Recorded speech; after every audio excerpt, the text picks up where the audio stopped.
G'day, guys.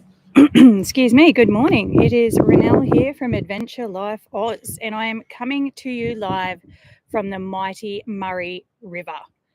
As you can see behind me, it is a gorgeous day. You will see boats and hear boats going back and forth. The Murray is just a hive of activity.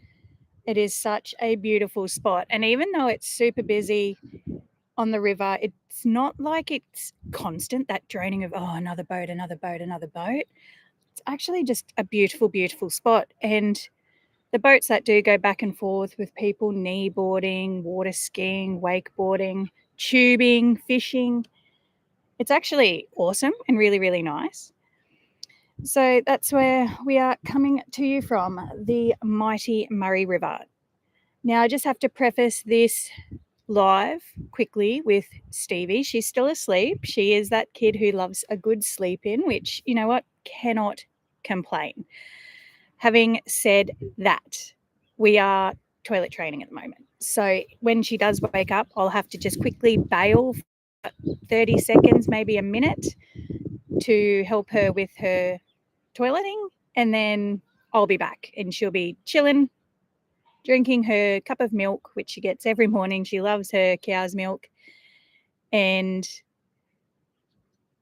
yeah, then I'll come back and keep talking to you while she's in there relaxing. You never know. She might even pop her little head out and come say g'day to everyone. That would be nice. She didn't come on our very first YouTube.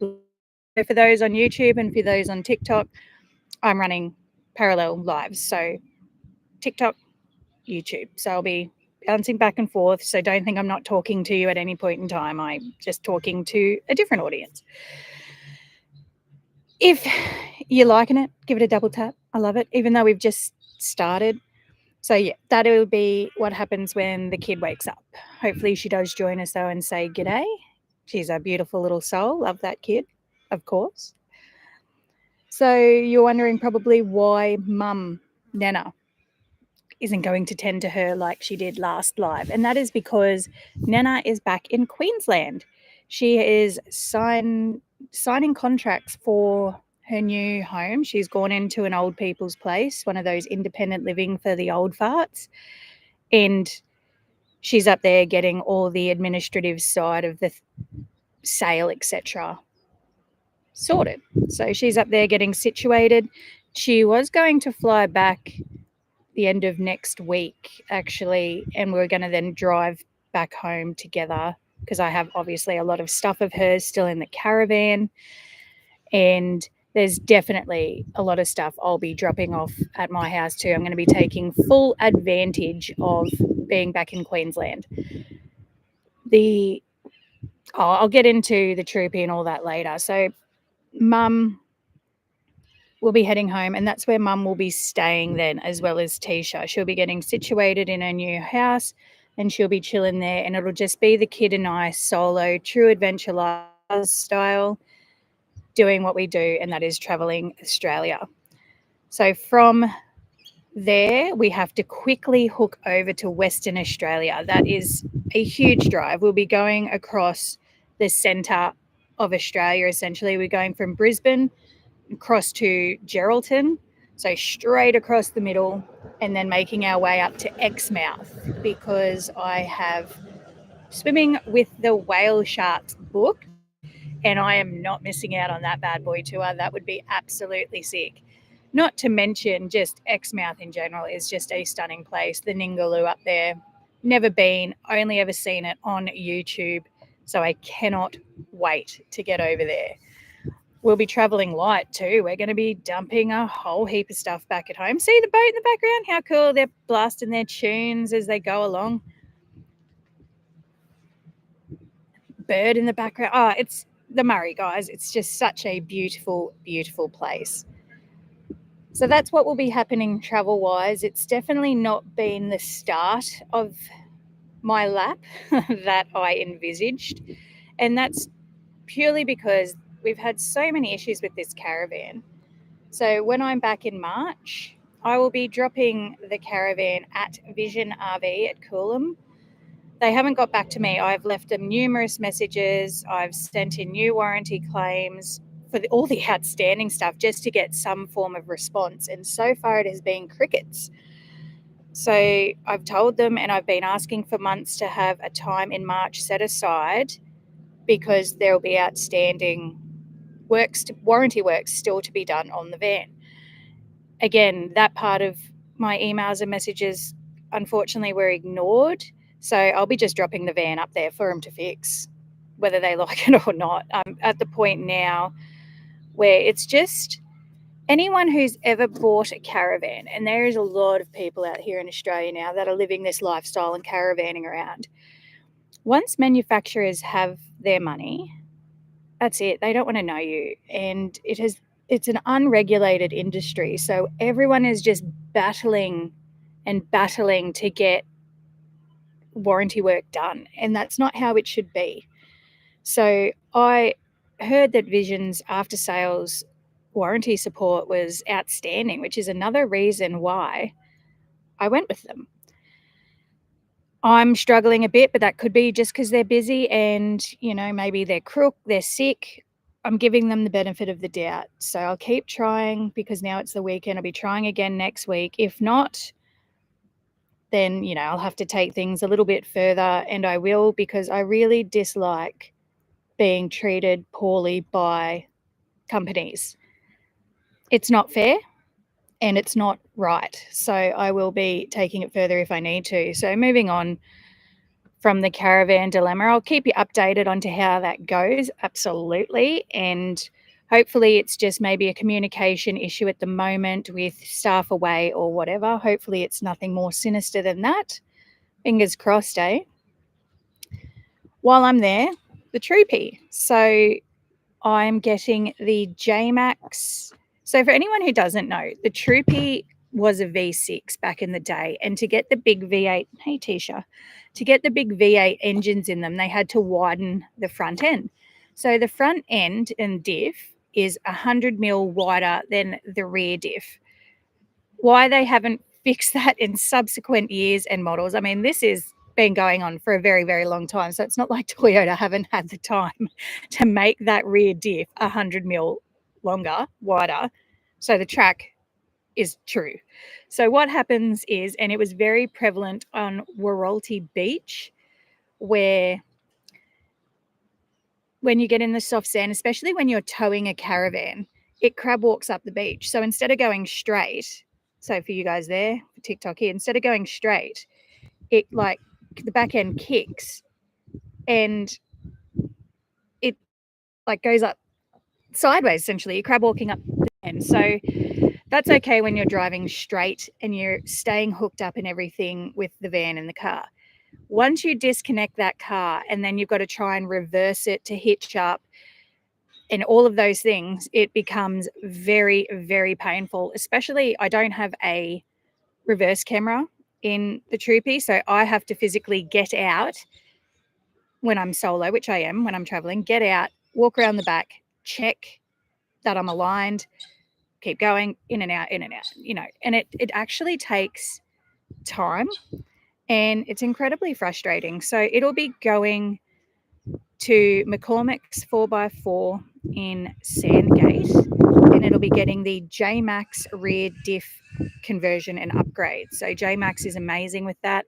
It's one of the highest rated diff conversions on the market, and it will give extra load capacity as well over the rear axle, which is amazing.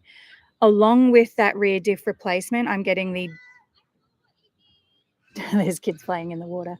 The Dobinson's suspension upgrade. That's the only one that's compatible with J-Max and the Troopy. If I went with D-Wiz, which I was going to, it's actually $2,000 cheaper, which would have been nice.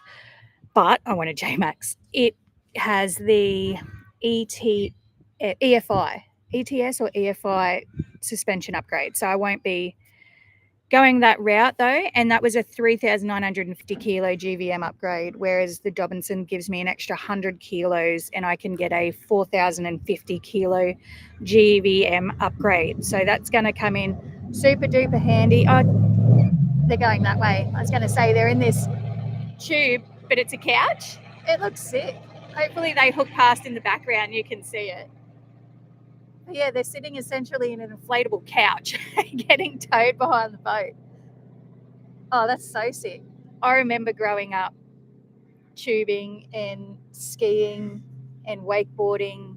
We had a proper wooden toboggan, like a proper one you'd go to the snow in.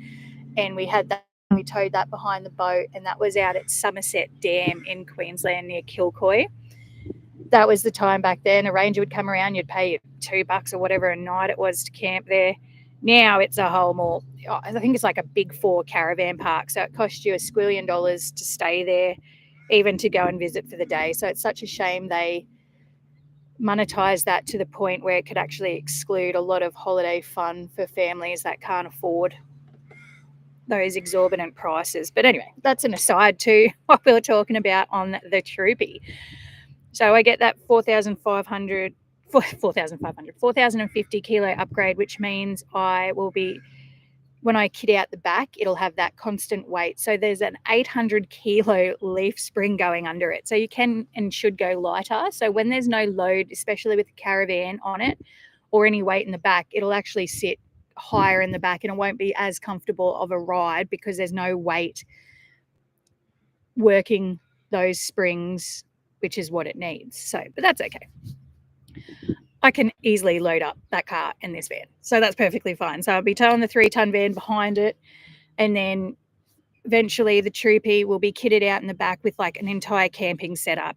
I'm looking at Project Overlander at the moment because I like the fact that it's all aluminium and not a wooden construction. I tend to shy away from wood a lot these days. I think aluminium, strong, lightweight as well. And it'll have like that. Anyway, it's just going to be very pretty when one day I win the lotto and can afford to do all these amazing things. I have to check back in with Headspace Campers as well. I have booked and paid the deposit for the roof conversion on the Troopy. So what that'll do is it'll lift the roof up from the rear like a clamshell. So this is the front, and it'll lift up at the back, and it's got the biggest pitch on the market, so you can sleep with your head up the hinge end and not feel claustrophobic or anything like that. So that'll be sick as to get done, because when I'm not towing the van and I want to take the big boat out, which I still have at home, I can do that. I can take big boat out on boat missions and then have a fully functional, fully set up camping vehicle being the Troopy. So I don't need the caravan if I want to take out the boat. So it really gives me a lot of freedom, flexibility, and mobility in how I'm going to tour as well moving forward after I do the lap. So this lap, because it's been such a hectic start to it. It's been 6 months and I still haven't felt that I've settled into any form of routine, or I've really started, because it's just been so many problems ongoing with the van and the Ranger, but that's gone now. The Troopy hasn't missed a beat, touch wood. So yes, we will definitely be having some sick adventures. So on the lap front, I'm probably leading into homeschooling prep and year one at this stage. I feel that I just need, which it sounds crazy, feels like I just need another 2 years, because this 6 months has been so, well, I did plan it, but it just hasn't gone to plan. It's been a bit of a disaster in that front, but at the same time, it has been just unbelievably amazing. Hey, John, how are you, mate? John Doe, everyone. And everyone else, thank you so much for liking the live, guys, on TikTok. Just give it a double tap. I really appreciate that. So yeah, because it's been such a hectic start to the lap, it doesn't feel like, it's been as relaxing as it could. But it has been incredible. We have seen some amazing places in Australia, and some new places to me, some I'd seen or traveled through before on previous trips and things like that. But this country is just such an amazing place. It is so varied and so vast. You can be driving through, so South Australia, for example, you get 20 minutes outside of Adelaide, you're in the country. It's crazy that the urban sprawl in Adelaide hasn't actually sprawled out that far. So within 20 minutes, that's it. You're out in the countryside. It's insane. In Brisbane, in 20 minutes, you're still within Brisbane, like CBD, not so much, sorry, the CBD, but you're still within the Brisbane city limits. And it's now suburbia. Brisbane is now stretching, let's be real. It's called North Brisbane, where I'm from. But that's now, it's just going to be Brisbane soon. And, you know, it's pushing. So you can drive an hour outside of Brisbane and still very much be in, you know, a suburban city environment. It's such a different place in South Australia. And then if you get to another big city like Mount Gambier, for example, those episodes will be coming up soon. Next week will be Werrolty Beach. That was a time and a half. But Mount Gambier is the next biggest city in South Australia, and within 5 minutes outside of, I guess, what you would call the city centre, you're in the country again. It is just craziness that South Australia has not sprawled and spread like Brisbane has, and Brisbane's still a lot smaller than Sydney and Melbourne, like, let's be real. When I get to Perth and have a real good look around there, it'll be interesting to see what Perth's like in that instance, if it's similar. But WA is just, it's half of Australia. It is it's so big. And I can only envisage the amount of space between towns and just the different terrain and everything that I'll be going over. It's going to be incredible. I cannot wait for Western Australia, and that will be coming up soon. I just got to get the mother and the dog and everything back to Queensland and the work done on the troop and the van fixed, and then WA, here I come. So that's that. Like with the troopy, again, I've named it, guys. It has been given a name. So the last, oops, sorry, Tisha, I kicked the dog. The very first live I did on YouTube, Mum yelled out in the background when I was requesting names. She goes, "Why don't you call it Toots?" And I don't have my Toots hat on today, but I said, "Oh, that's a good idea. Maybe we should call it Toots." Like that seed had been planted, if that makes sense. So I thought about it. And then, I don't know, didn't think about it as well at the same time. And then it went, Toots, that's a good idea. So I messaged my mate Ali, because for those of you who aren't in Australia, and even those who are in Australia and you don't know who Toots is. So Toots Holsheimer, she was and is Australia's most recognised truck driver. She was freighting diesel, food and beer through jet ski coming in the background, guys. Check it out. There it is. Yeah, so she freighted all of that stuff through Cape York in the 1960s through to the 1990s. Now, the Cape Road now gets washed away every wet, but to do it in the 60s and through to the 90s with absolutely no infrastructure up there at all. Like, these would have just been tracks, not the big PDR that we know and love today. It would have just been sometimes a goat track that she is hooking through with this big ass truck, you know, ensuring that the residents in far north Queensland and in those remote towns continue to receive the goods no matter the odds. Like, she just incredible. Rescuing tourists if they got bogged. Oh, the couch